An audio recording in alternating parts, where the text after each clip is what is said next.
Director of Srushti IVF, Dr. Dharmesh Kapadia sir, Senior Embryologist and Director of Pratham Hospital, and Dr. Mukesh Patel, Honorable Secretaries, Honorable Treasurers, Director of Anand Hospital. Thank you very much. Now I over to you, all the press medias, and I over to Dr. RJ sir and the team experiencing infertility segment. Respected Dr. Mehul Damani sir, Director of Planet Women's Hospital. સામાન્ય રીતે વંધ્યત્વ માટે અને conference શાના માટે છે બધું almost આ સાહેબોએ બધાએ કહી દીધું. મારો એક અલગ એંગલ એ છે કે આ કોન્ફરન્સમાં શું વિશેષ થવાનું છે. અત્યાર સુધીમાં દર વર્ષે આવી કોન્ફરન્સ દેશના અનેક રાજ્યોની અંદર થતી રહી છે, પણ અત્યાર સુધીમાં 2700થી ઉપર રજિસ્ટ્રેશન કોઈ વખત થયા નથી. આ વખતે ગુજરાતની અંદર રેકોર્ડ બ્રેક 3000થી વધારે રજિસ્ટ્રેશન થઈ અને આ કોન્ફરન્સ મોસ્ટ સક્સેસફુલ બની રહી છે. એ પ્રમાણે એક આ ભારતીય વંધ્યત્વ નિવારણ સંસ્થાન એટલે કે SRA સોસાયટી છે, જેના આશરે 6-7 હજાર કરતાં પણ વધારે સભ્યો છે. અને આ સંસ્થાનું મુખ્ય કાર્ય છે કે જે ડૉક્ટર્સ વંધ્યત્વ નિવારણ માટેની સારવાર કરે છે એ અને હું એમ્બ્રિયોલોજીસ્ટ એટલે કે જે સ્ત્રી બીજ અને પુરુષ બીજનું ફલન કરાવીને લેબોરેટરીમાં ભ્રૂણ બનાવે છે એનો સ્પેશિયાલિસ્ટ છું. હવે આ કોન્ફરન્સમાં એક જે સ્પેસિફિક ટોપિક પર જે અમે કન્સન્ટ્રેટ કરી રહ્યા છીએ એ છે એગ ફ્રીઝિંગ.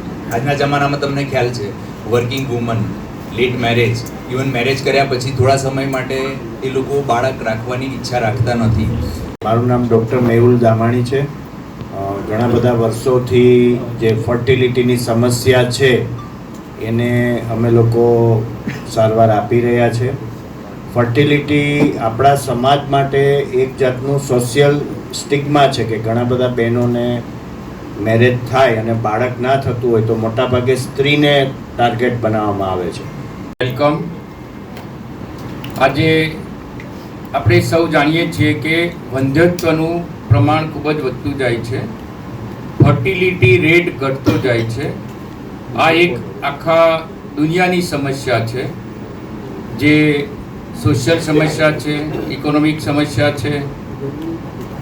એના કારણોમાં આપણું આધુનિક જીવનશૈલી છે, વધતો તણાવ છે, લેટ મેરેજ કરવા, લેટ પ્રેગ્નન્સીનું પ્લાનિંગ કરવું, ઓબેસિટી, કસરત ઓછી હોવી, ઇન્ફેક્શન, સાથે જે પોલ્યુશન વધતું જાય છે એ પણ કારણરૂપ છે.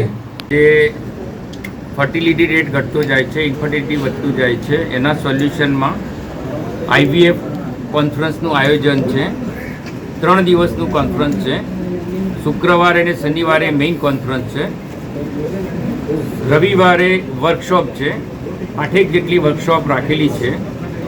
આશરે 3000 ડેલિગેટ છે, જે આ ISAR એટલે ઇન્ડિયન સોસાયટી ઓફ આસિસ્ટેડ રિપ્રોડક્શનની 30મી કોન્ફરન્સ છે.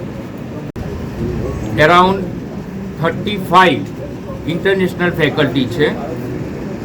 ઇન્ડિયામાંથી એરાઉન્ડ 3000 ડેલિગેટ છે, જે ક્લિનિશિયન છે, એમ્બ્રિયોલોજીસ્ટ છે, એન્ડોસ્કોપિક સર્જન છે, સોનોલોજીસ્ટ છે, ફિટલ મેડિસિનના સ્પેશિયાલિસ્ટ છે.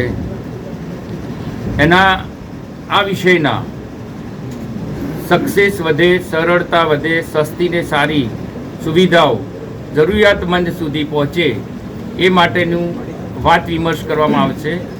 જે લેટેસ્ટ ટેકનોલોજી ડેવલપ થઈ છે એનો સઘન અભ્યાસ કરવામાં આવશે, એનું ડિસ્કશન થશે, જેથી કરીને અવેરનેસ વધે, નોલેજ વધે.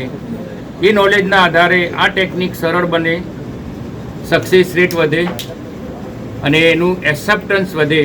એ માટેનું આ કોન્ફરન્સનું આશય છે. આજે મોટી સંખ્યામાં ડેલિગેટ ઉપલબ્ધ રહેશે એ અમને ખૂબ આનંદનો વિષય છે.